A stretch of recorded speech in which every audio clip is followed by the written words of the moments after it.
Coss Marte went from solitary confinement to Saks Fifth Avenue, from running the streets of the Lower East Side to building two mission-driven empires, ConBody and ConBud.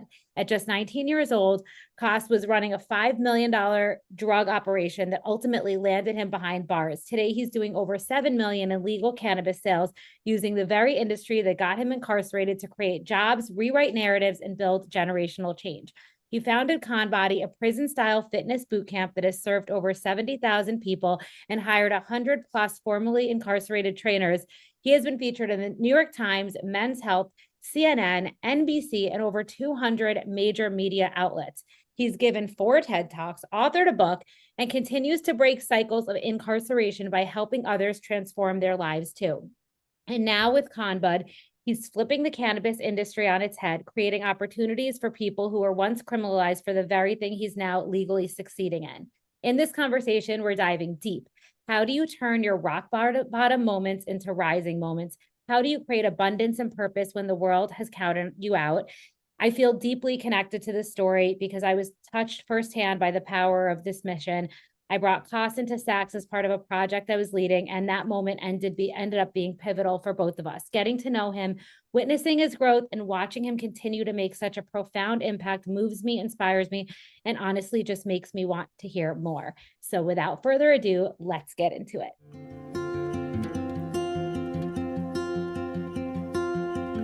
Are you a busy mom with a full heart, craving a sense of liberation, ease, and delicious fulfillment in mind, body, soul, and life?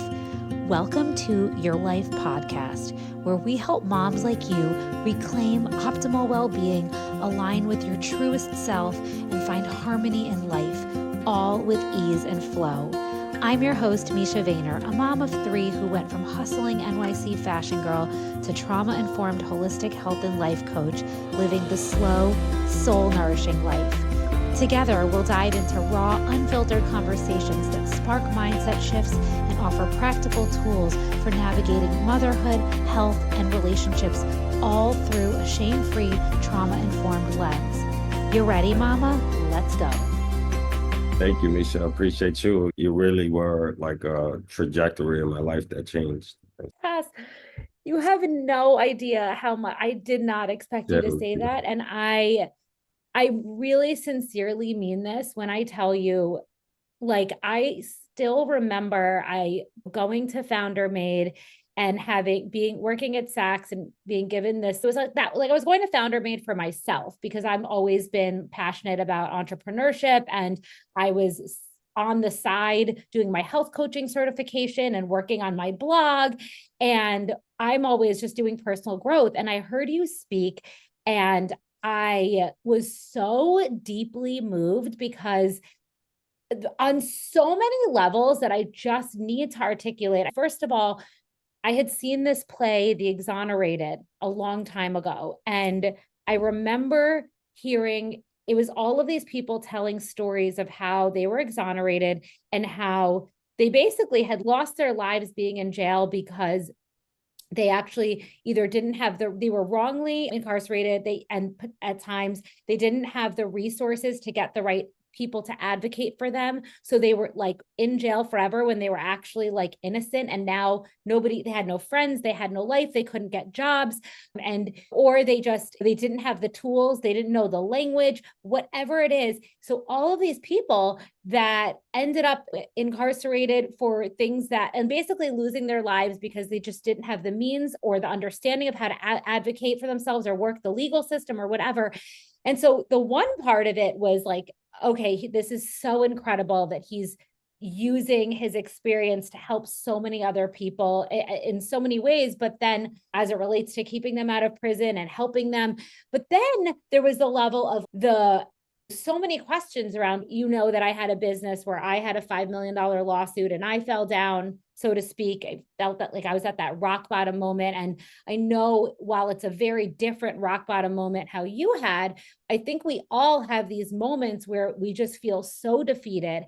And like and really, I always am exploring that question of looking at these people that take those moments and find the hope, find the optimism, find the wherewithal to see beyond the the shittiness that is in that moment and be able to see something greater. And it took me so much like spiritual growth to access that. And I'm watching you and I'm like, this guy had such a, like, he just did it. And he can watch all of the things. There's so many layers that I want to get into, but you're such an incredible human. And I'm just so excited to have you here to like finally be able to tackle all these questions I've had for you since that day. Yeah, no, it's been a crazy roller coaster ride, and it feels getting on those moments where you want to feel like you want to just quit and want to give up. I always remind myself of a lot of things that I am blessed with, and all I have to do is just live a righteous life and trust the process, because I know Oh, that the shelter is going to be provided. I know food is going to be provided. I know clothes is there already. Like, everything is provided. I don't need anything else because I've been doing it. And so no matter what, and just knowing that personally, like starting from zero over and over again, this was not my only incarceration. I've been arrested 12 times in the street, and then yeah. three different incarceration periods. Yeah, I want to go back to the beginning. I know I went on that tangent. I just got so moved when you said that, and we'll come back to that moment too. But let's start at the beginning. Can you just talk a little bit about how you got into the drug game and like what was happening in your life and environment that like felt it led you to doing that?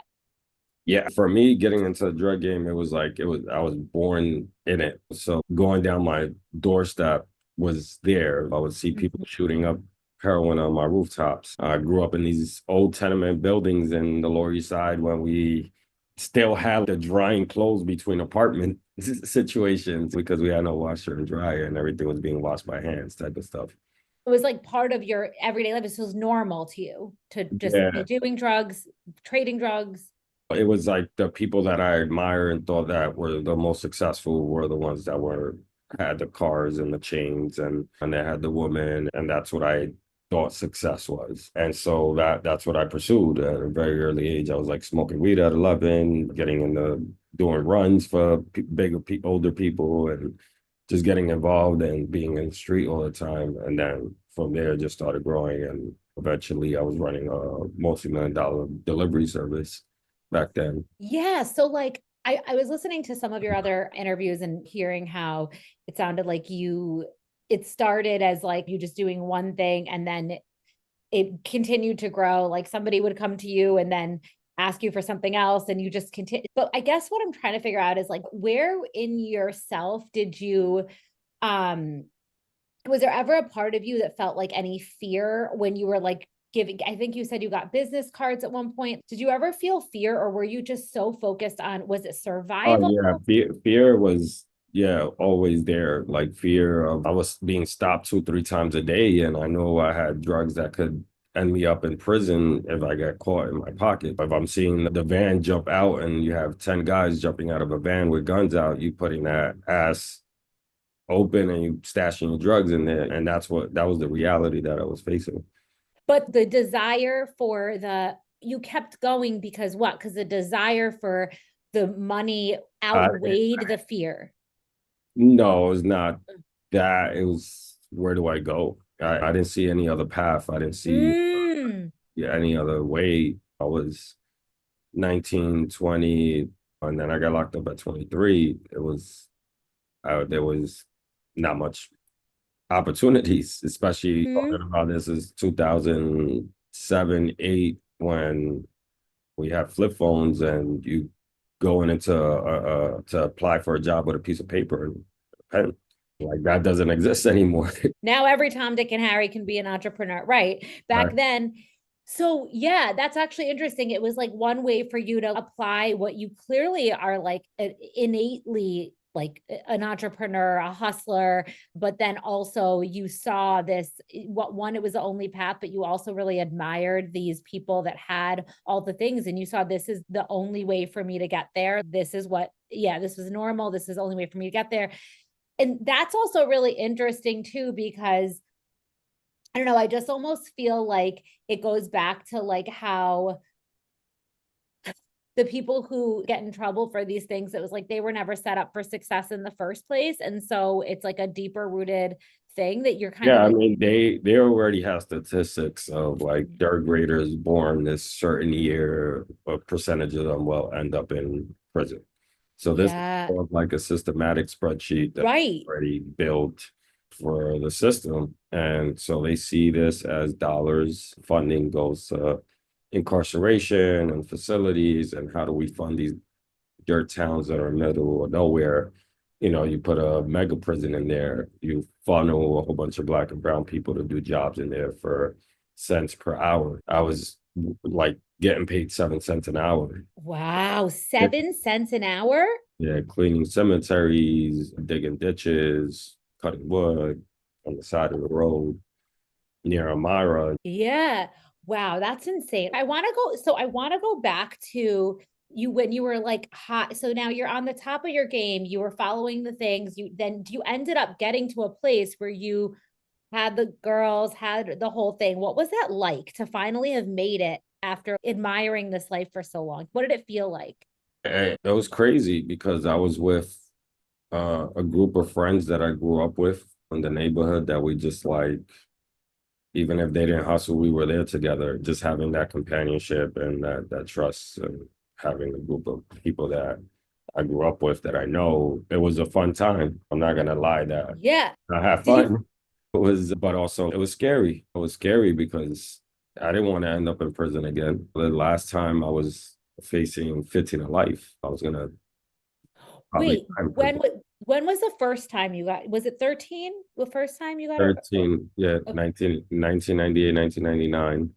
You got out. And then I got out, and then I got 2001, right? Wait, hold up. When you were 13 and you got out, were you like, I could beat this system, fuck them? What was your attitude? Yeah, I did a day. It was nothing crazy. I got caught with a couple bags and So it whatever. made you less scared probably because Yeah, I whatever. was like, Okay, I do this. I knew the law at that time. I was like, Okay. yeah, if I'm not 16, I'm not got trial as an adult. Between 13 and 15, I was going crazy. Oh, okay. Because you knew you were like under the age. Okay. Yep. Then what happened? Then I got locked up at 15 again. And then, Okay. How did that happen? so I got caught with an ounce of weed at school. And Okay. then I got caught with e-pills after that. And And how long were you locked up when you were 15? I got mandated to a year program in daytop. Wow. So then how did it feel being locked up that year when you were 15 years old? So at that time, I was scared. It was gladiator school. So Wow. when you're in this place, when you have a bunkie and you have gangs running phones and all this stuff, you got to be ready For to. anything. You got to be ready Shut to up. fight. So you were literally like almost groomed in your childhood to have tough, thick skin, to be able to handle so much, right? Even though you had like such fear inside of you, it was almost like I feel like you were almost having to adapt to learning how to live with fear because this is just the reality of your life. Is But that correct? at those points, you just never know where you're gonna end up. So you fear the unknown. You fear what cell block unit that they're gonna put you in, whether it's being ran by somebody and you're like, damn, I don't know nobody there, or I gotta be ready to drop my bags and fight and then go to the next cell block. Shut up. So inside your body, do you remember, were you ever like, how did you deal with those emotions? Like, what did you draw upon when you didn't know, like, where, if you were about to get beat up? Like, what made you stay alive and function? Like, I can't fathom. I don't know. I don't know. You just you, Grit. you feel all types of emotions, but there's no way like to act out on it. You either like you Com- survive and then you go back to your cell and you lock in and you're there just thinking or whatever and writing. Did, Sometimes I got to write letters to my family. And, How yeah, did your family so first of all, it sounds to me like, okay, so writing, it sounds, and it doesn't, what's interesting to me is it doesn't even seem like these experiences hardened you because you're like the softest, most loving man. I know that about you. So it's really fascinating. I can't wait to hear more, but like in, so how did your family feel? Like what, like your mom, your cousins, your family? I don't know. Yeah, Who my knows? family was always disappointed. At one point, like my siblings didn't even mention that I was part of, they had an extra Oh, brother because my brother became like a city council member now for all downtown Manhattan. Like he was on a path to, he was working for IBM at one point, and my other sister's Goldman Sachs and AIG and all that stuff. So they all started a professional path. So for me to be like in and out of jail, it was like, oh, what does your family do? Or you got brothers and sisters. Oh, they work here, there. And my mom would tell like my grandmother didn't know that I ever went to jail because she told her I was in school because she would have probably given her a heart attack. wow. So she didn't even know you were in jail? Now my grandma, no. Oh, yeah, your grandma. But, My and also, mom. let me just to clarify for anyone who's listening, your sister and brother who got these, who went the professional track, they were in the Dominican during when you were being raised like in the LES. Just my two older sisters. My brother is way younger than me, but my two older sisters came from the Dominican Republic in the Later. early 90s, and I was with my mom in the 80s and 90s. And So like you were the only one who grew up in this environment of yeah, your of your siblings. Your brother did not grow up in the same environment. You're one who's, yeah, we were. So what frightened him was when he saw me get arrested for the first time. so he had you as going first to scare him. Got it. And so he was so traumatized off of that one. When I was 13, he was with me, he was 9. And like he was crying in front of the cops and stuff. And Yeah. Oh yeah, I heard that story. And then, but he then was raised by your siblings or that you came know, from, like yeah, my older sisters like took him under their wing, and like he stopped hanging out with me as much. which just goes to show how much your experience, because the three of them are, you're all successful, but the three of them were more like successful in the more culturally accepted ways, society. Yeah, and my mom always influenced. Education was everything to my mom. So as soon as we get home, so my mom was a teacher in the Dominican Republic. She was teaching me like math before going into school and stuff like that. Like I already knew I was bilingual. I Wow. learned how to. I went to learn English in school in the first, second, third grade, and then Yeah, yeah, you're clearly very smart, but I guess what I was trying to get at was like those three, it's indicative of the fact that because you had this unique experience of going first and being raised there, yeah, and whereas that they did, it showed a difference in your why yeah. Product of you my environment, you know. exactly. Okay, so let's go back to the day it all came crashing down. I would love to hear this story. I heard parts of it, and I just want to hear like when you were caught, because I want to also go through your inner experience. How did you get caught? Talk me through that day when it all came crashing down. So that I was basically 2 weeks off parole already from my last prison sentence. And so I got super lucky that they didn't catch me before while I was on parole because it would have been so much more time on top of this time. But the last time it was 2009, I think it was the last day of March. And we were so, I was at that time I was doing deliveries and doing the dispatching myself, and I had like drivers out there, so I was letting people know, and I started doing dispatch myself because I got like effed over by the person that was running the phones and helping me out with that and stuff like that. Long story Oh short, my God. so I got 40 people in the queue all over Manhattan. I'm sending drivers everywhere, and the drivers are like their phones were not working. Like, so we were using these Nextel walkie-talkie phones. So when you go, Mm. you get this faulty like alarm and error. And so I was hitting up the other driver, like, hey, this guy's not, he's a copy, I'm going. And so as I was sending people over to the locations, they were being trapped off by the feds and the DEA. And so they took them in, and I got no drivers left. I had one other guy who was available, and he was on his way over to pick up stuff and meet me. And as I get out of the stash house in the Bronx, I walk out, and this huge 6'4" guy, white dude, is, I'm Detective Joseph King, DEA Drug Enforcement Agency. Your whole operation is over. And so I turned around on him, and about 5 cops just dropped me on top of the hood of the car and put cuffs on me. And they were like, "We got a warrant for your arrest, blah, blah, blah." They were searching the car. They searched the other car. I was with my friend Gloria. What's crazy is she got very lucky, and thank God. But I had 5 pounds of weed and 1.5 kilos in the stash house, and they walked me up there.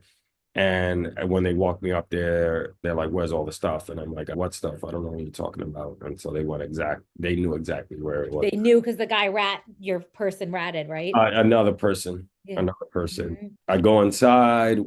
They start being joyful and clapping that I'm in there on the precinct. I walk down the cells. I see all my co-defendants and drivers, and they put me in a cell phone.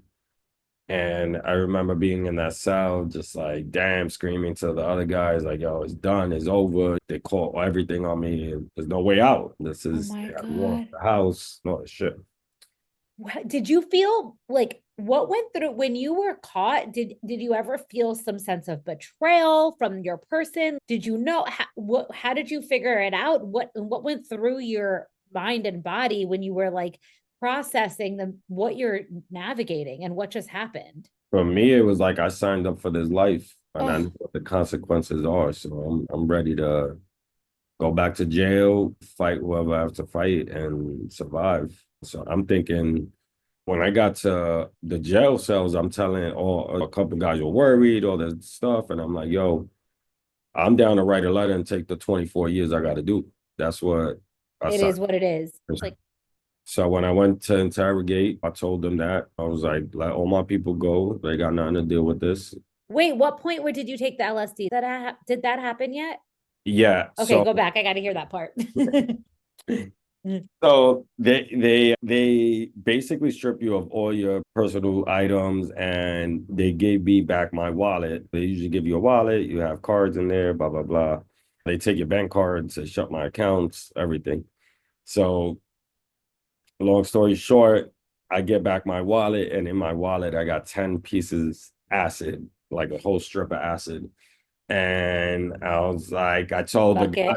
I told the guys next to me, and they were like, "Yo, send one over here." And I was like, "Just took the whole shit, motherfucker." And so, Oh my, while in the prison cell. while in the cell waiting for them to interrogate me, Oh my God, that's hilarious and scary, I feel like. and that was not my first time, so I knew that I could handle it, but I know it was gonna be a crazy time. And so I was gonna be there 3 days, just going through processing and all this stuff. And so I'm sleeping on floors with roaches and nasty Oh, toilets and all this stuff, whatever. So it is what it is. But I went into that interrogation room. I said, "You dumb motherfuckers gave me pieces of acid back, and I just took it." And I'm down to basically take every body's rap here. So they were like, "You're facing 24 years, you could get life, your kingpin charges." They're trying to get information out of me. I was like, "Look, I'm not going to tell you anything. What I'm going to tell you is that I'll take responsibility for what I did. And if I'm down to take everybody's rap, and that's it. I love you. This is what I got to do. This is not my first rodeo." They were trying to like, I was there for an hour, and then I started giggling and laughing, and they was like, "Yo, turn this motherfucker, put that motherfucker back in the cell." So I'm in the cell cracking up, tripping balls. And so 3 days in processing, basically, or 2 days in processing, and then the third day you wake up, you see the judge, and the judge is like, "I hear you on a little bit of acid or something." I would, what? I'm gonna go downtown and get my minutes, because they should have the minutes in the courtroom. The Mm. judge saying that, Oh my God. and then I was like, "Yes, Your Honor," or whatever it was, and they were trying to say that they were trying to hit me with the kingpin charges, all this stuff, which basically was my third felony, facing 15 to life, and I got caught with a huge amount. They had reported sales, all this stuff. So then they charge you with, I mean, I don't care what they charge you with, but then at that point, you then were sentenced to what? At one point, I was going to be sentenced to, no, I was going to get 12 years and 5 parole. That's what Damn. that's what the plea deal was going to be. And so I'm speaking to my lawyer. This is the minimum guidelines for Okay. my thing. And Responsibility for everybody. So they all got off. no, they Okay. charged everybody because I don't know. Okay. They interrogated people. People told them themselves. This shit is a whole whatever. Okay. Okay. It is. They buried their own hope. It's true, but Yeah. it is what it is. So I went in, and at that time, it was the perfect time that I went in because Governor Spitzer cheated on his wife with a prostitute, and then he got impeached. And so Governor Patterson reformed the Rockefeller laws. That time, I was going back to court. Wow. So things were getting more lenient. They were saying like, and I went back to court to really face the 12 years that I was going to take. And I remember my dad and my brother in the courtroom, and I look back at them, and the judge says 7 years, and I just smile at them. I'm like, and my brother looked at me like I was crazy. And I was like, I got 7 years with 5 parole. Good. I'm getting out soon. Yeah. I'm gonna do this. And so I went in, and when I went in, it was the perfect time because that was the time where they allowed people to take this program called Shock, Okay. ex-military people that turn correctional officers, and they beat the crap out of you and make you work out like 5 hours a day.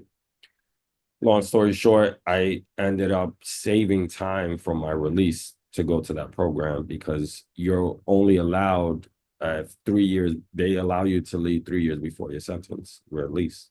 Okay. So I did 4 years. I did 3.5 years, joined the program, got kicked out of the program. And while I was in the program, towards the end of it, I got sent to solitary confinement. And so I had to restart the program after I got out. Wait, why did you get kicked out of the program? Because I got into an incident with an officer.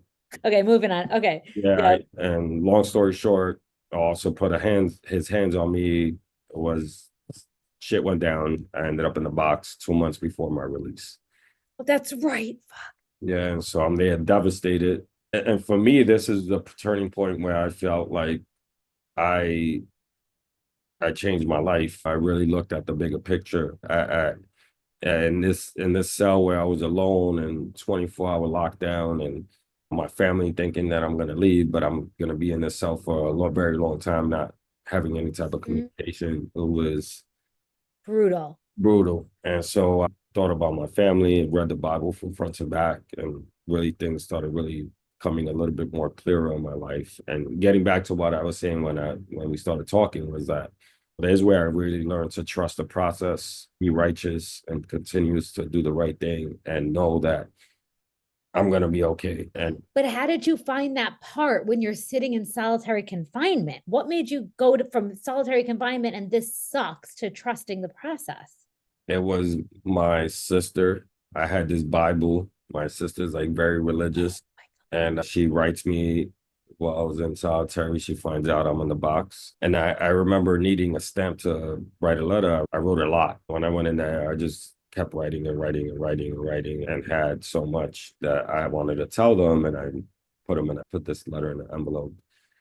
And I couldn't send out this letter because I had no stamp to send out this letter with. And I remember my sister saying, read Psalm 91 from the Bible. He who dwells in the shelter of the Most High will rest in the shadow of the Almighty. I will say, the Lord, He is my shelter and my fortress, my God in whom I trust. And as I was reading those words, I felt like I read to trust the process, to trust the process. And what happened at that moment, a stamp fell out in between the Psalm pages. And it was a stamp that I needed to send out this letter. And the stamp was probably there, but the Bible was searched by officers. I'm in shackles, and they searching everything in front of me, and they hand me back this Bible. They shake it upside down and down. And this is me like probably a week in solitary. Oh my God. Can I ask you a really dark question? Like when you were in the lowest low, did you ever feel like I can't do this anymore? I'd rather not be alive. Did that thought ever come to your head? Not in that moment. Not in that moment. Not in the moment when with the sister, but like ever before this, when things were really rough? Yeah, you think about, you feel defeated. Is it worth keep going on? But yeah. And for me, I don't know, I always get like a switch of there's a miracle, there's something that That makes happened you for me believe. that makes me Yeah. believe that we need to keep going. Speaking of that, you found, am I correct that you met your wife or one of you found love in prison? No, I got married in prison, so I had Oh, yeah, okay. I got married in Rikers Island. It's amazing. Yeah, no, because so we had a kid together. She was my fiance right before getting arrested, and all this went down. Wow. My son was 18 months when I went in, and she was ready to be with me for the rest of my bid or my life, and I with her, and we got put in a jail cell together, and then in a cubicle with a pastor. No And way. we said our vows and got married there. I'm not with her anymore. I got Yeah. divorced when I got probably a year out of prison, but she's still a good friend of mine. I'm remarried. My wife and her talk, bring our families together. Is I feel like it's just I'm blessed to have that relationship with my baby mom's was Puerto Rican from the South Bronx. Yes. But it sounds like you always had something to keep you going, like your this faith and love, this connection with your sister, like you still had these things to draw on. I And my think it's son too. yeah. That was like a huge thing for me was like the anxiousness of just getting back home and running to just take care of him. Yes. Like wanting to be there for him, raise him, play games with him. I didn't admit the only time I got to play was when he was coming for a visit for 3 hours, and then they're saying, "Hey, you got to pack it up." And That's my great son game. crying, saying, "Why you not coming home?" Oh, how'd you deal with those emotions? That was the hardest times because you had to hide them. You in a group of a whole bunch of men, then you get back to the cell block, and then you there just like you can't show any weakness. Yeah. Oh my God. So you had to do a lot of compartmentalizing, stuffing down, not. And so now let's segue to ConBody. So when and how did you come to find, get into the fitness there and all of that? Yeah, so when I went in, I was in Rikers Island for about a year, and then I get sentenced to upstate New York. The first thing they do is strip you naked, put a liquid on you, search you from in and out, and then you're taking a shower in front of a whole bunch of men, and they give you clothes, and they saying get dressed up. You're going to a medical unit. You go to a medical unit, you get your blood taken, all this stuff, and then you get to your units, sheets, towel, whatever it is they give you, and then you're sitting on your bunk, and then you're waiting to be called to move to the next real prison because that's just intake.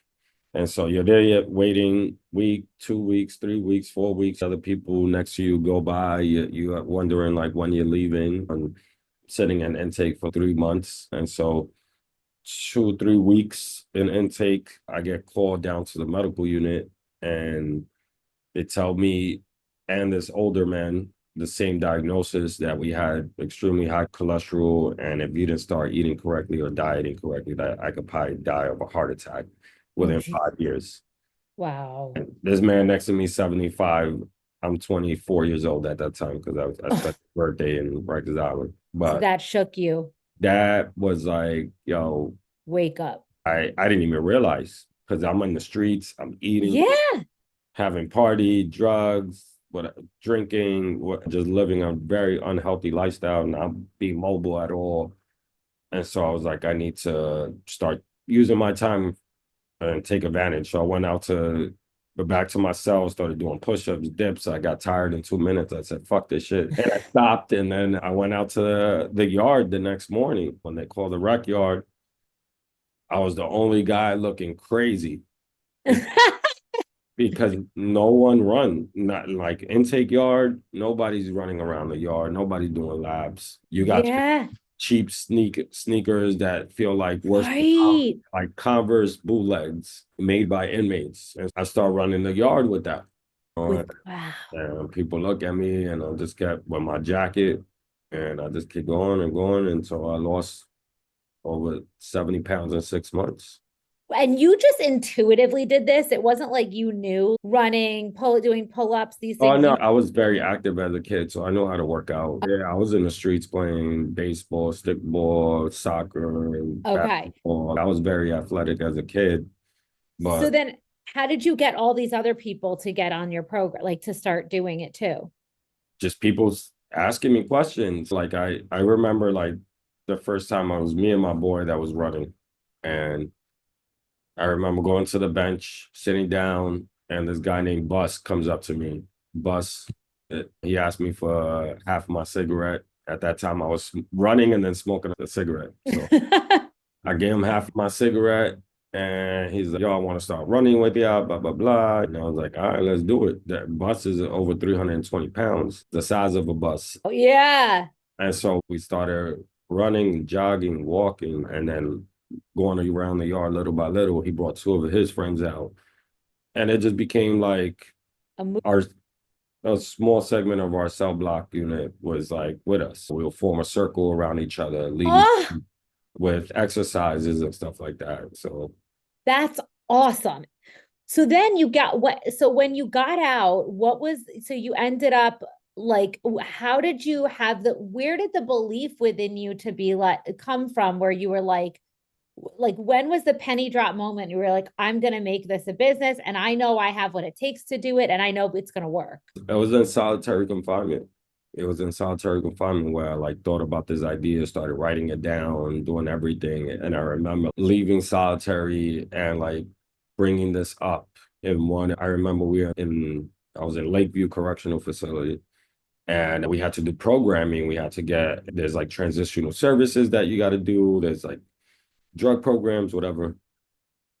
So one of the things that they asked us was like, hey, what do you want to do when you go out? Write about it. You have to present that in a classroom setting with the other inmates and all this stuff. So I remember like reading this and saying, I'm going to start a prison style type of boot camp. I'm going to hire people that's been incarcerated, blah, blah. Guys started smirking and laughing and all this stuff. And I was like, just watch me. Just watch. Yes.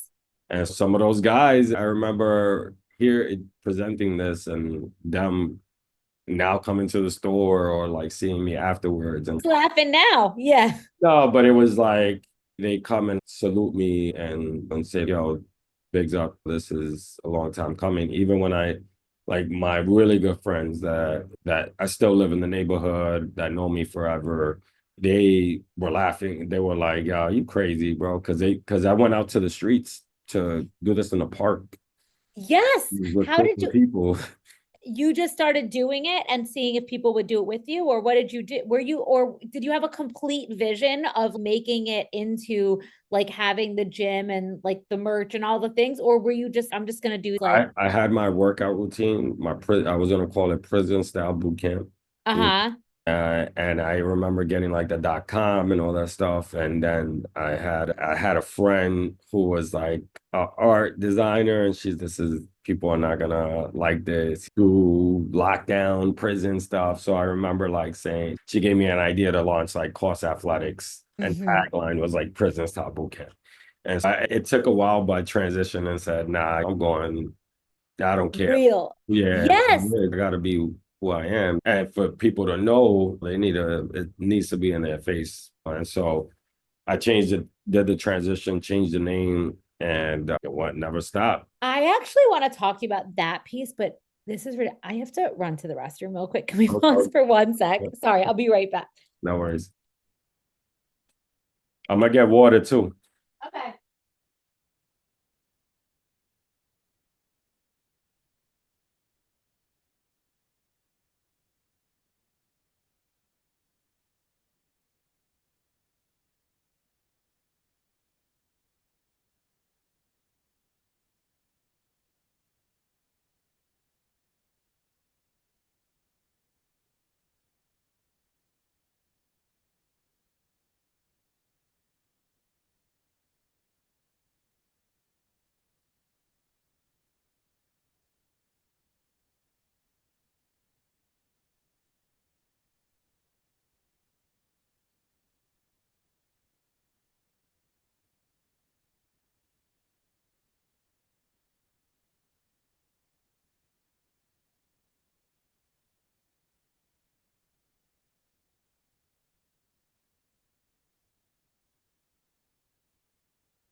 Okay. Oh, wait, I don't see you. Yeah, no, I'm passing Oh, something out oh. real quick. The, this one? No. Yeah. Uh, uh, Okay, yeah, I actually really want to talk about that for a second, about the fact that it's such an edge to lean into, to own the fact that now it's different because you've proven it, but in such a judgmental society where there's so many haters and there's so many people that have something to say, that it'd be hard to make such a statement about something that could be seen as so taboo and so not accepted. And so the fact that you were like, no, I'm owning this, and like, I could get a lot of hate for it. People could not understand it, but I'm going to do it anyway.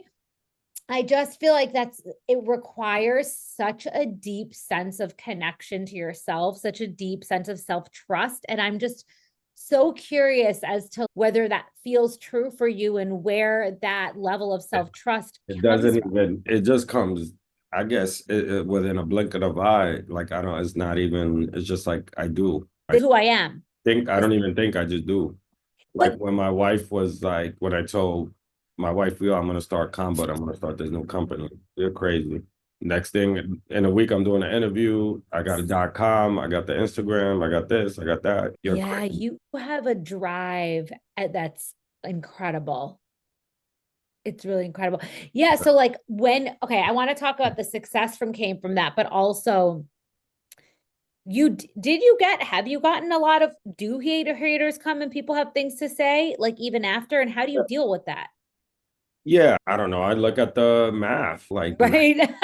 95%, 99% people like support me, 1% haters. That, What's the reality? Am I doing something right? Yes, I got 99% really of the people that give me. I might get a couple comments in a dumb New York Post article, some racist people saying, "Hey, this guy doesn't deserve. He's a crack dealer, or whatever it is." ugh, But whatever, whatever. you You're know. not my person anyway, right? Exactly. Like, You're in the New York Post looking at comments like crazy. so true. Okay, so let's talk about your success with ConBody as well. You started this thing, how did it grow? ConBody just started from the park and just going after like any female wearing yoga pants. Mhm. Basically. Or I would look at guys that were like jogging down the block and I'm jogging next to them and I'm passing them a flyer and then just continuously like being annoying right next to them and then telling them my story and they're like, oh, this is cool. I'll mess with this. And just Yeah. really convincing one person at a time. And I still try to do that almost every day. Where did your big break come from? Or where did you get the funding to, was it just like one class after another? And then you're like, oh, I'm making enough to like have a studio. Like, how did Yeah, it get? no, it was first of all like trying to find any type of job I could get. I had clothes and sneakers that I had from my back day past that was like two, three triple X Louis Vuitton stuff that I was Yeah. like trying to sell, and my sneakers. I had hundreds of sneakers. So whatever it was, I was just trying to sell to get some cash. I remember like putting like 15, 20 grand together and was like, I think I got something. And then from there, I was like pitching competitions. I was with the Five Ventures. It was still a program that I'm on the national board now. They Wow. that have been formerly incarcerated start their own businesses. And so Incredible. I joined that 6 months out of prison. And now I'm like helping guide people do that as well, mentors and stuff like that. Long story short, I joined that program, graduated. It was like the equivalent. Baylor University gave us like an MBA certificate behind it. And I learned my business skills that I had no idea how to do when I had to run a proper business, from accounting Yeah. to everything, from sales tax to out of building a business model, pitching in front of investors. They would put us in front of Duncan Niederauer, the CEO of the New York Stock Exchange, with Tim. Wow. Had a guy that founded Yahoo. So like these people that we pitched criticized us like we were real people, real legitimate businesses. I learned, I failed, and then I won a competition. The last competition, I won 5 grand, and in between that, I collectively probably won like 10 grand.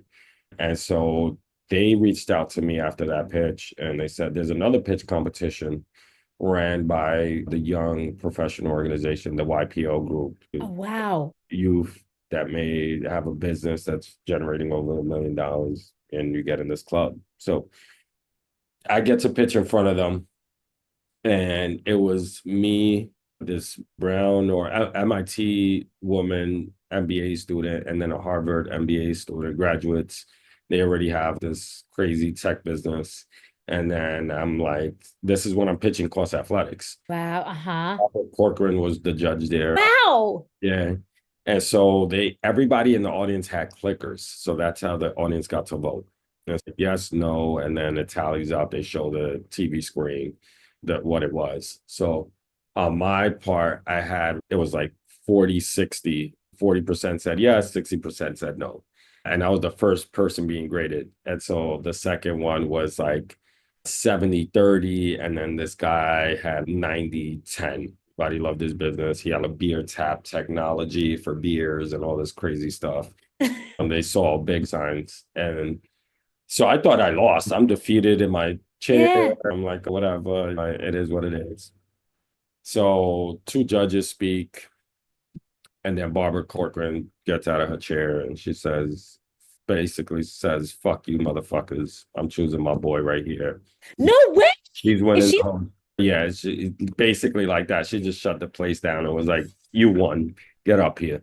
And so I won. Love her. So at that time, the winning ticket was like $100,000 in investment or whatever, or 100. They just said $100,000, whether it was investment or a grant. I had no idea. Uh-huh. And so I followed up. There was a discussion within their board about this money. And so they didn't want to offer me a big 100,000 because of my background, my risk, while I was hiring, all this stuff. And so they offered me 25K.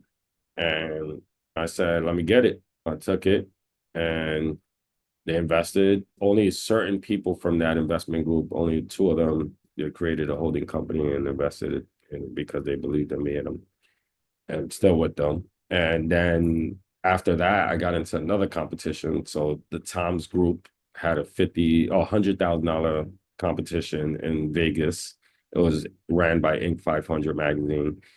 And I went out there. They flew me out there. They were like Lincoln car. I did like a Lincoln car commercial for whatever. So yeah, I stood in the Red Rock Hotel, which is a beautiful hotel. And I get there, I pitch again, like Harvard qualified people, MBA students, grads, crazy money. They raised so much money, and I had raised only at that time 50 grand. I remember going up there and like winning, tied for first, and I got 50K. The other person got 50. Oh. And so I got a safe note for that. And then I remember one of my mentors, I had a few, but Liz Lambos, she was like my #1 champion, was like coming to my classes and helping me like look at other studios and their concept and all that stuff. And she's amazing. And she invested 25K. And so now I had about 120K, and I was operating out of like back of a daycare.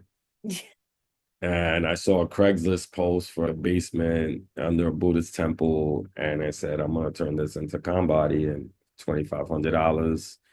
Signed the lease. Nobody wanted to rent. This is after going like to 40 people and trying to rent locations because of my background. They said no. Oh my God. So that's all in the documentary too. And wait, documentary? There's one coming out? Yeah, we had a documentary that came out in Sundance. So what? It's ConBody versus everybody. I'm dying. Where can I find it? You can't find it now. It was only at Sundance, at first. So we're trying to sell it now. Wait, I'm literally obsessed with you in every part of this. Okay, sorry, continue. But yeah, no, that it was just a wild time. Like I got that chance to open up that spot, and then from there grew out of that spot to another spot on Little Street for 5 years. And then you just And so then ConBud, and jumped on that too. wait, hold up. Okay, so you first of all, it's so incredible, this organization that continue to support and help you in helping you navigate this. Because I'm like, who knows about these competitions and these things? That's amazing. You had so many people, even though there's been so much pushback, like you've always had like Barbara who went to bat for you, or like this person who helped you, and this person, like all of these angels along your path that Absolutely. like but it's also, it's not luck. It's like you have to be a certain type of person with a certain type of and drive and like And not be short minded, because I could have said, you F you, I don't want your money. But at right. that point that I'm like, I'll take I humble myself down and say, all right, I understand that I got to go through these so steps, hard.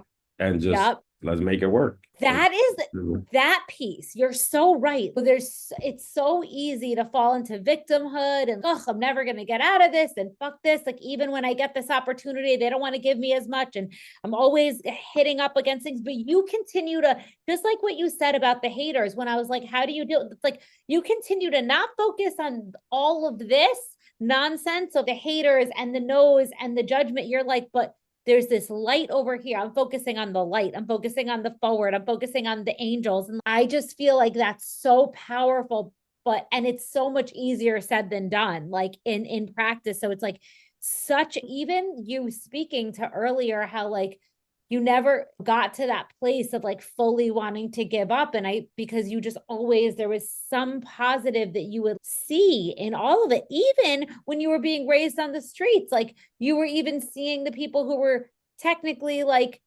modeling quote unquote bad behavior as like people that were showing you something to work towards. Like you were always seeing the positive. I just think that, But those people is also like that. They were not mean people. they were, Like they took care of the community. It's something that was different back then, was like the drug dealers helping you carry your groceries up a 5 flights, and the old lady, and giving dollars to the kids to go get chocolate in the store because their parents couldn't afford it. So yes. it's its own economics and etiquette that people don't really know about too. I agree. I deeply believe that like everyone is in the heart of hearts is good, but I think there's all these circumstances and situations that like Yeah. create the behaviors that we end up putting us in that end up being not in true alignment of ourselves. It's because Yeah, of and whatever. people perceive a reality and they think that's the only reality. Exactly. Yeah, I think I actually want to talk about that. So, because of the fact that you have such deep awareness around the fact that so many of the people in the system are inherently good, and often it is a result of like circumstances and them doing the best they can, but given the right support, like you've actually shown, given the right like tools and resources, like they can actually be very positive members of community and society, which they were still doing in their own way beforehand. And so what are you doing? I know that you're very active in various organizations and doing lots of things with your own businesses to help keep people off the street. Can you talk a little bit about all the stuff that you do in that space? Yeah, there's a lot. Okay. So we go into, like right now, into juvenile facilities, Rikers Island facilities every single day. We train people, we make them aware of. ConBody does? Yes. Yeah. So my team, if they're not in the studio or training their clients, they're inside doing their. Wait, have you partnered with Kim Kardashian yet? She doesn't answer my calls or my Wait, this emails. is I don't know her. no, but I feel like that would be like Yeah, incredible for would you. love to. Everyone. Anyway, sorry, continue. So you've been, yeah. But yeah, no, like that's it. Trying to grow from the gutter, educate the individuals that are still in there until they could transition and don't have the same pain that I had to go through or other people are going through. $40 in a bus ticket at a prison. What do you do with that $40 in a bus ticket? You stop at McDonald's, you spend $20, you have a fucking Big Mac because you haven't ate that shit in a long time. You get to New York City, you spend $5 on a train, whatever it is. Now you wake up with $15.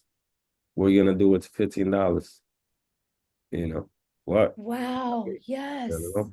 So like, how do you navigate that? Like, where there's programs out there go get welfare or whatever it is as quickly as possible, get food stamps, emergency right away. I had to go through all that process. I had to go through Yeah, so you number one, like you're first of all, ConBody and ConBud, which we'll talk about, is hires people that come out of jail, with most people don't. But then also you're going to the prisons and you're helping them with your programming. And then aren't you also, and then you were saying like afterwards, you're also helping them with mentorship in like navigating the world Yeah, post. no, so we do a 8-week internship program here and 2 weeks in-person classroom training. And then 6 weeks they transition to get paid for this. And if they do well during that time and we have job openings, we have Oh my God, that's that incredible. person a full-time, part-time. Right now I have 72 people on the team for different So, businesses. so how many studios does ConBody now have? Just so the I one, don't know what that is. but I have 3 cannabis stores that are Okay, operating. yeah, let's talk about that. So then when did you start? Oh, actually, we have to speak about the one quick thing because I wanted to go back to this before we go to ConBud, right? Yeah. Yeah. So talking about when I met you at Founder Bade, it was so fascinating. That was like, again, when we're talking about like the people that come into your life, because I wasn't even there for Saks. I had nothing to do with Saks. I was there for my own thing. And then I happened to be on this project of building this like 20,000 square foot wellness experience that they wanted to get a lot of brand buzz. And it was funny because the thing that I was told was like, okay, you have to fill this space and you have to have people like basically create experiences on it, but we're not putting any money into the shops. And I remember my boss was like you're not going to find people that want to come in and like in X amount of weeks like invest in building out an experience here. Like why would they do that? And in my mind, because I had my own retail business before and I know how hard it is to get exposure and all the things, I was like, are you kidding me? If I was a small business or even like the right business, if someone was like, here is free real estate in Saks, you do what you want with it and create, I'd be Oh like, yeah. hell yeah. And I happened to go there. And I'm like, this would be epic. You want buzz, you want PR, this is the thing. And I just feel like even that collaboration was so really like, No, that was wild because it was unfathomed for a person like me that was 2017, yep. 4 years out of prison, to go from like parks to renting out back basement studios to start something and then take an extension of ConBody to the Midtown area with Saks Fifth Avenue. And when you Like in, wrote me an email, I didn't understand the email. Because really? yeah, because you wrote me an email from your, I guess your business, not the Saks email, it was some other. My per I had no idea that you even worked at Saks. God, that's right. Because you wrote Saks Opportunity, I remember it. And I'm like, SAKS, what the fuck is that? Like, if you would have said Saks Fifth Ave, I would have been like, oh, okay. But like Saks Opportunity on the subject line. Oh, I'm like, all right, let's talk, whatever it is. I don't know, what is this? And then you told me about it, and I was like, hell motherfucking yeah. So God, we did that is it. that is so funny because that's so interesting because I remember, first of all, I remember going up to you and I don't even remember what I said, but I just remember that story of you Gave me talking your about. card. I remember you giving me your card as well. Yes. And it was my personal business card, right? Yeah. And it was because I had a little blog. I was like my health blog. And yeah. And that's why I was there. And I wonder, how did you get there? Did Barbara Corcoran tell you to go there or something? No, I was just a speaker at a panel. There was another competition. It was like Oh, it was the Founder Made it was a competition. That's competition. right. Yeah, I Yeah. remember there was no money there. I thought we were gonna win money as a whole thing, but I ended up like getting like free legal services from top firms. That's amazing. You Yeah. know, So then uh, when I go ahead, sorry. yeah, that was like what happened then, and we just started conversating. You told me about this, and then we brought a jail inside the bougiest store in America. I know. And it's so funny because I feel like I even remember selling it to my boss. My boss, Tony, he's amazing. He's super progressive. But I just remember like the thing of, is this going to fly? But yeah, that was awesome. And I feel like you were the most loved, like of every, like, Yeah, we brought so much traffic in there. Like we just knew how to make noise and give people an experience when they stopped by and they were like, "Hell, what the hell is this?" I how remember did, like looking at bougie like 70-year-old grandma with the Louis and tea bags and all this stuff. And they're just reading the sign that said, "We hire formerly incarcerated individuals to work in fitness," They're whatever like, it was. And they would just, you just see their eyes just, what the fuck? And I'm like, "Hi, welcome." And they're like, "You've been locked up." Yeah. And it'll just change that perception for that individual, and we'll have a proper conversation. And then they were like, "Oh my God, can I support? Can I buy something?" And it was powerful. how did it change your brand trajectory? Did opportunities come from it? I don't know. Elle A lot. magazine It's article, so much. It's been journey. 400 articles. Wow. 2017 was probably 100 or something crazy like that. Yep. But it And was so a that, wow opportunity. And then after that, I don't know, I got to travel and do TED Talks around the world, and oh my it was God, crazy. that's insane. That's insane.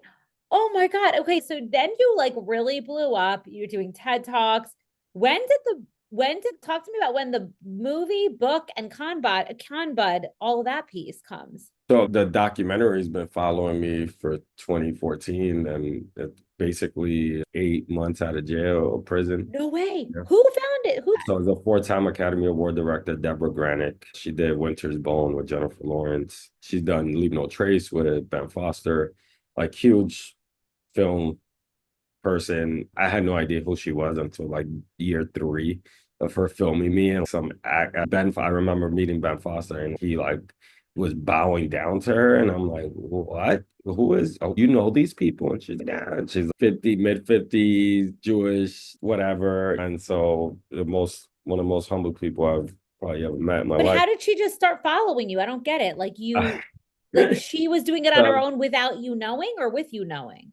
I guess another New York story. Like, I met her friend at an event, and then I bumped into him on the train station on just passing out flyers on 68th Street and the B train.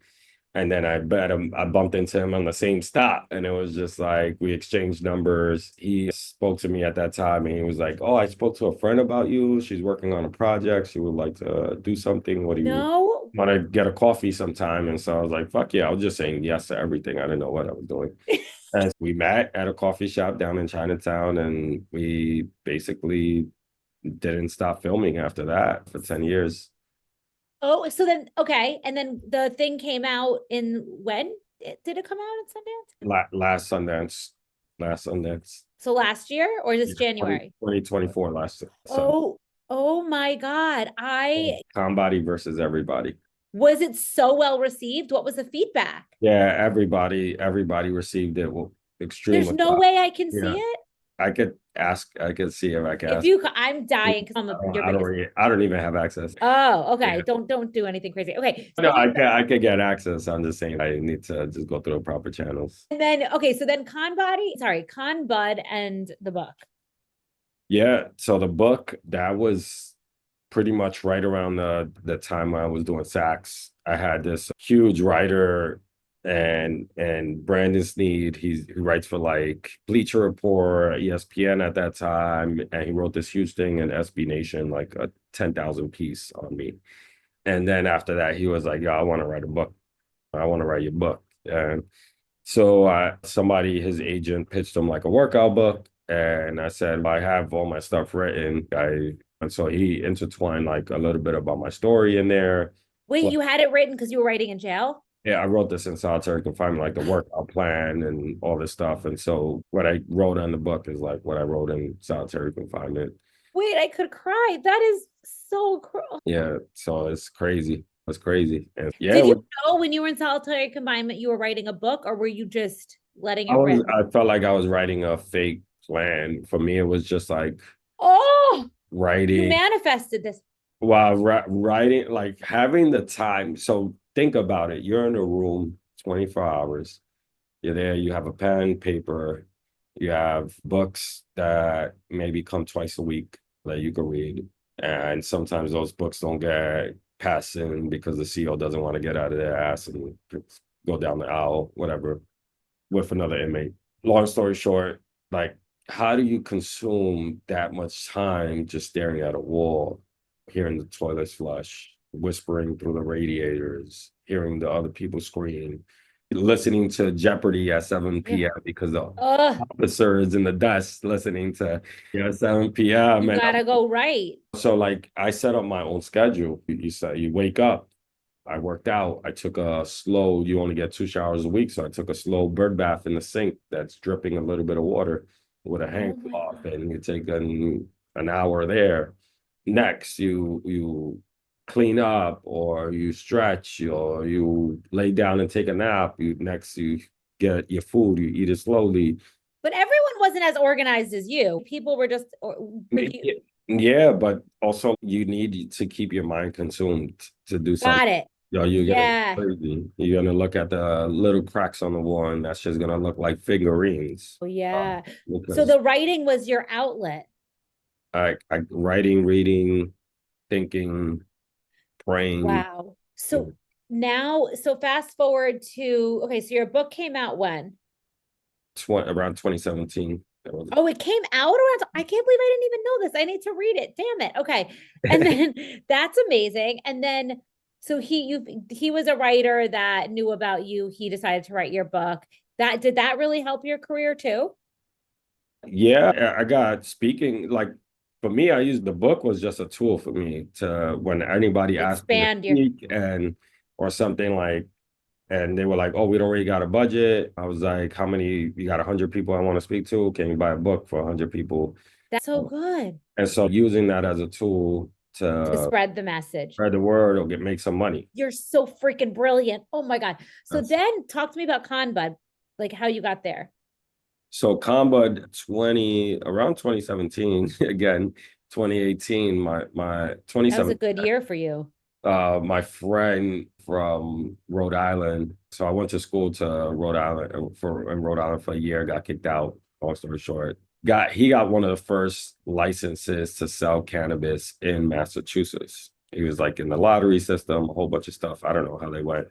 But he asked me, he was like, "Yo, you're getting all this hype. Can you run my company in Massachusetts and be the CEO of my cannabis thing?" And I was like, "Fuck it, let me see what it is." Because he used to buy weed off of me. He see me in the news. And so I didn't know what I was signing up for, but he tried to submit me to work with him, and the state was not allowing individuals that had cannabis convictions to work in the cannabis space. And so I'm like, this shit is crazy. Ugh. This doesn't make any sense.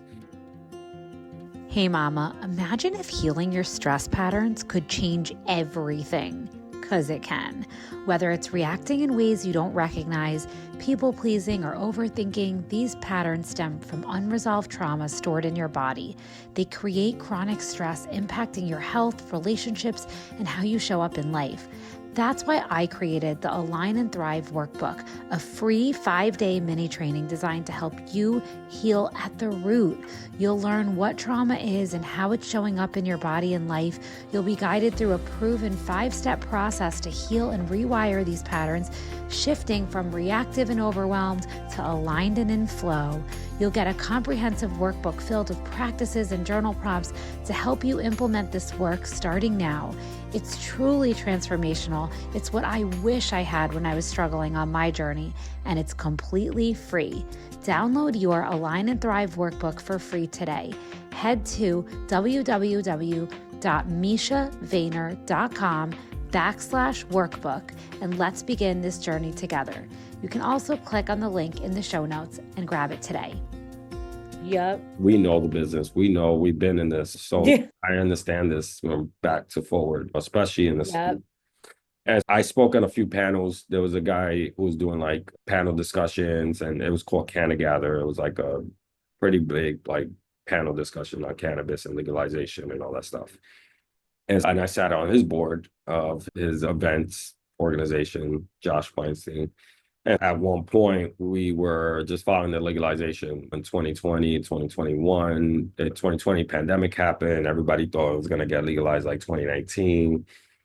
Cuomo legalized it 2021 in March. And it was like crazy times because now you're seeing all these smoke shops pop up and the whole New York City just changed. And they basically drafted out the first regulations. And it was the first time the marijuana taxation law, MRTA, wanted to get back to the neighborhoods that have been affected the most. They had data of the city arresting more people that have been Black and brown for cannabis than any other region in different cities, like the Upper East Side. Nobody's getting locked up, and it was white. Right. So I lived in the neighborhood. I got caught multiple times. I got convicted multiple times for selling weed. So then now I had the access, because what they had written was that if you had a conviction for cannabis and you had a net profitable business for at least 2 years, you'll be the first one to receive Wow. this You're market. another miracle thing.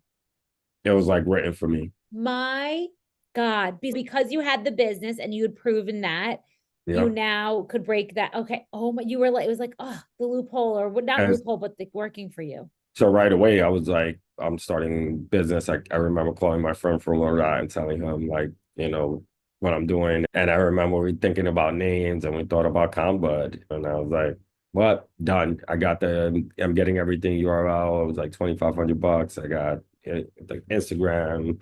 Took a while to get that, but just getting little by little to starting this business off of scratch. And my mission was like, hey, now I have a group of team that's experts in this, that's been incarcerated for this, that could teach our community about this. Wow.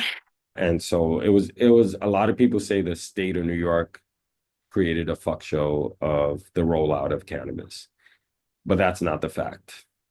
The fact was that big multi-state operators, pharmaceutical companies, put so many lawsuits for us that we couldn't get anywhere. And the state was held back from multiple times, and they were hiding behind veterans that were saying that convicts versus veterans. I was in the front page of the New York Post. It said cons versus vets. Imagine that, like you're waking up and I'm seeing like I'm the convict they're referring to, and then the veterans were Oh saying my, it was unconstitutional for them to give access to us first, people that were Black and brown and formerly incarcerated, to go first. And it was not veterans; it was only 4 veterans that started a small group that was funded by PharmaCann, Curaleaf, GTI, these big oh my medical God. operators, Curaleaf, and they hired Hunter Biden's lawyers to do Oh, this. And oh, so I hired my own lawyer with a couple people, and then we intervened in the case. We fought to open up the market. And now it's the first time ever we have the largest diversity of any cannabis market in any part of the country, because oh, we made that decision to intervene in that case. what? Yeah. You are so mind-blowingly brilliant and impressive. So now your cannabis business, is it more profitable? Are they both equal, or is your cannabis business healthier than your? Revenue wise, I would say obviously cannabis, You have to, yeah, it's more taxes and more oh, high revenue. Last year we did $7 million, and ConBody did 1 million. I'm making the profit margins on ConBody are way, way higher than the right. margins on cannabis is. Yeah. It's great. Wow. Oh my God. Okay. I know you don't have too much time left, so I want to make sure so what do you think your biggest like lessons have been from like what you went through when you're sort of from when you were in prison, like to now? What would you say to the things that you still carry with you as things that you feel are like you're grateful for happened that help you now from that experience? It's, I don't know. I feel like everything, every day, everything, every situation, every Yeah. that I was Because able to have. you have give it because you've been like in the streets, in the jail cell, also in the boardroom and doing competitions. So it's like, how do you feel like all of those parts together like can continue to like, how do they make you feel inside? Do you feel proud of every part of your experience? Do you feel, I still feel like it's the beginning. oh, I love your Feel like outlook. it's still the beginning for me. Every day is like a new day, new hustle, and how do I get from point A to point B? But I just feel like I'm just starting. Especially, I don't know. I look at myself in the mirror and I look at myself still looking young. Yeah. Like I have a 17-year-old son. I'm proud of him. He got accepted to RIT. Oh, wow. Congrats. He's going to study aerospace mechanical engineering. Like, Oh for my me to God. see that, That's, be side by side and still look young and feel young and compete with him in competitions, I feel like I'm still young spirited and I have a lot more to do. yes. Okay. But how do you do it all? Like you're a dad, you have this ConBud, you have ConBody, you speak, you're an author, you're this, you're like, how do you, and you help all these people, like you're on all these boards, like, how do you do it all? And you're so chill. I don't stress too much of that. The only thing I stress is like when we see the bank account almost going to zero and I gotta pay people.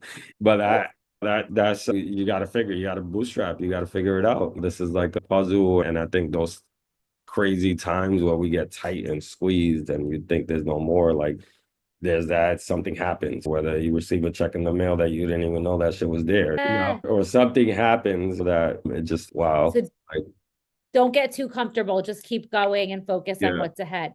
Another prayer Oh, for me is the serenity prayer. God grant me the serenity to accept the things I cannot change, the courage to change the things I can, and the wisdom to know the difference. So oh, what I cannot control, I am not going to kill myself. What I can control is wisdom. Is wisdom. If I have the wisdom to control and know the difference, that's real power. how the heck did you get to be such an incredible person? Because I feel, is your mom this way? Because I Hell, don't, the majority of people that were raised the way you were don't have the outlook you do. I was raised also going to, I think one thing that really helped me was like Jesuit school, middle school. I went to the school, so I went to public school, elementary, and then middle school. There was a small little middle school run by Jesuits priests on Forsyth Street. And they lived in the building. It was a 50, 60 students in the whole school. And we would go to every summer, they would take us out and train us. It was like leadership training camp. That was the model for them. Mm. And so like how to clean your clothes, how to iron your clothes, how to clean the floor. Like we didn't have brooms. We were like cleaning our hand with the floor with our hands in a dustpan. And then they'll come in and inspect every single day if they would find any type of dust under our shelves, under anything. So, and these are old wooded cabins, like how to survive, how to, and I feel like the combination of the hood, the education that I received from that, because I was learning all that. High school was too easy for me because I could have probably passed my GED while I was in eighth grade. Wow. Education that I received with them. And so I went to 5 different high schools because I got in trouble and thought I knew better. And You're like a child prodigy, actually. But I don't get this, like this, because you're not just so smart and driven, like you're such a good soul. And I feel like so many people that have had a lot of hardship, like I feel after speaking to you, which I could talk to you for 7 hours, but I feel like the more I get to know you, I feel like so much of your success and so much of your abundance and like even the angels on your are because of inherently the perspective, like the fact that deep within everything you just continue to see like the way forward, you see positively, you have a positive light within you that then allows you to see these angels and opportunities and like attract them. And then also because you're then in that energy and connecting with these positive forces, you're then creating abundance. Like I feel like you have this light inside you, but I don't feel like everyone has that. yeah, no, I don't know. Everybody has it. I don't know physically. I don't know, what it Yeah. is because I grew up in such a mixed crowd and education in New York City, and I'm on the border. I grew up seeing John Gotti on Mott Street giving out dollars to the kids and trying to, Wow. like, I was on the Bowery. That I grew up on Rivington Street, which is the middle of like Yeah. different cultures and everything. It's I don't know. I guess that's like Who you are. the but the success of like blending and Oh, yeah. I and being brought that into someone's life. Yeah, when you said the blending and the mix of cultures, that's really interesting because I feel like, are you a Gemini or you have any Gemini in your The badge. What? You're a Sag? Oh, I don't know. Cause I feel like just this, yeah, like you have this ability to like vibe with all different types of people. Like like we were saying, like you've been in the boardroom, you're on so many different types, and I feel and adapt and just run all these different types of businesses. To run those types of businesses, you need to be able to like really understand, connect with different types of people in a really authentic way. And I feel like you're right. I feel like the being in such a mix of environments helps you like, I don't know, grow this more like well-rounded and grounded internal self where you can like flex in any situation and allows you to thrive. It's really incredible. What would you say? Because I think there's so much that impresses me about you, but the thing that just continues to come to me is this feeling of like when one is at like rock bottom, what would you say to them for them to draw upon themselves to remind them that like it's temporary, that there's still so much opportunity, and like what to look for in themselves to get forward? That for me, the serenity prayer works Mm-hmm. because it's like now for me, it's like whenever there's a moment like that, serenity.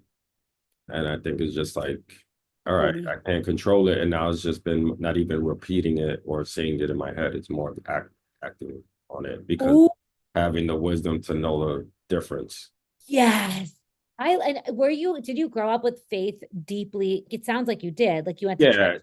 Yeah. And then I've explored a lot of different religions and Judaism and Islam and all that stuff and Buddhist and just looking at and reading and my ex-girlfriend was Jewish. And so like I grew up on Orchard Street too. Yeah. Different times. You're so amazing, Coss. Oh my God. Okay. First of all, like I said, I could talk to you forever. I feel like I have so many questions for you on every level, but I think for now I need to pause it because I could ask you more, but I like, thank you so much for sharing your like journey with me and your insights. I feel like by the end of this conversation, I would start going to church. I want to get into prison reform. I like feel so inspired by you. And it really blows my mind how you're such a mix of, you embody everything I admire in a person. You're humble, you're driven, you're such a light, you're inspiring, you're full of surprises, you're so interesting, you're so layered, you're so cool. I'm just so grateful for you, truly. No, I'm grateful for you. You're the one of the angels, like I said. All right, friends, what'd you think? I really hope you enjoyed listening and got value from this episode of Your Well Life. If you did, it would mean the world to me if you could leave a review so we can spread the word to more mamas who can benefit from this content. It's truly my deepest mission to help as many mamas out there feel empowered, aligned, and in flow in their bodies and lives through this podcast. And even just sharing with one friend who you think can benefit helps. Want more from me? Well, then don't forget to subscribe to this podcast so you can get notified each time a new episode drops. Oh, and make sure to get on my newsletter list where I send out weekly emails to support, nourish, and inspire you. And follow me on Instagram where I'm the most active and share behind the scenes of my day-to-day life and insights I have along the way. I'm at Misha Vayner. I'm truly so grateful that you chose to spend your time with me and really hope to have you join along next week. Same time, same place. Bye for now.